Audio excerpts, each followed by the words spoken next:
Dr. Anand Ranganathan, author, scientist, professor, what have you. Dr. Anand Ranganathan, I want to ask you as a citizen of India, is this how governments behave?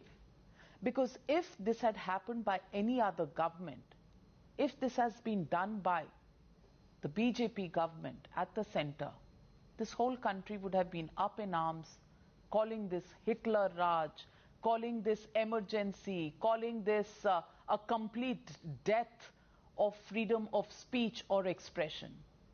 Tonight, is there a little bit of silence in the other part of Mumbai, in the other part of India that you're hearing? Yeah, good evening, Navika. You know, you're absolutely right. And Kangana is facing the brute force of the state and refusing to buckle. And it is a sight to behold. These vengeful politicians, you know, like the smell of fascism in the morning, may let loose their terriers on those who stand in the way. But this is a war they cannot win. Because while the meek may crumble, the strong will stand up to them. And while the meek may inherit the earth, it is always the strong who inherit our hearts. And that is why an army of men can never defeat a one-man army. Now, I'm always for following the law. And it doesn't matter if thousands of illegal structures still stand while mine is demolished. Because unequal application of law can never be an excuse to violate that law. But this case reeks of vengeance.